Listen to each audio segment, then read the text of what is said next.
I really wanted to finish Bruce Wayne's story. We'd done 2 acts of a 3-act story in a sense, and the challenge for me was to really figure out the reason to take another trip to Gotham City and to invite the audience to take that with us.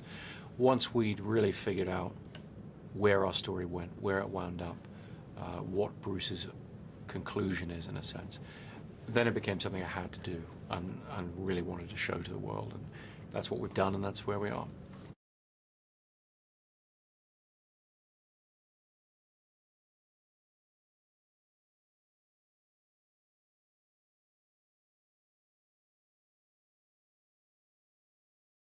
The end of The Dark Knight left the characters in a pretty interesting place.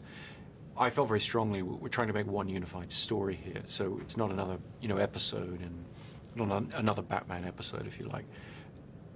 For me, that meant really trying to be true to where the characters were left. And Bruce Wayne, as Batman, has made a rather large sacrifice at the end of The Dark Knight. For that to mean something, he really has to have succeeded, in a sense, in his mission. He has to have a Gotham that, at least superficially, doesn't need Batman anymore.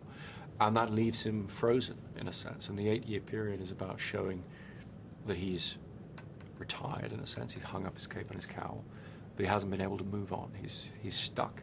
And the jumping off point for the story really is, how can this person who has become disconnected, who is in a sort of self-imposed exile from society, how can he reconnect with life?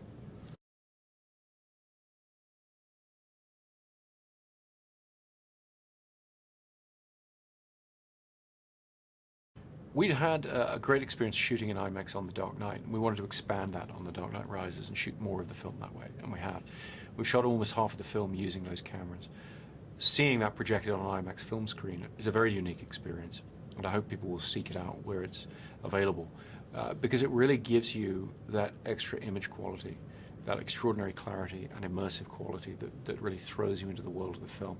That, for me, is just a great thrill in terms of how you experience a large-scale action film.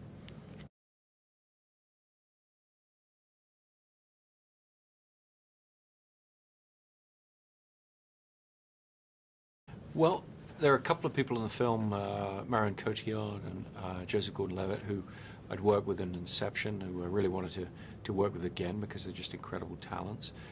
Tom Hardy also I'd worked with in Inception, and he felt to me the obvious choice for somebody who would take on the challenge of portraying this monstrous character who expresses all kinds of evil and malevolent intent, really just through his eyes, because his face is mostly obscured with a mask, his eyes and his voice. And Tom was very much up for the challenge of presenting a face of evil in that way.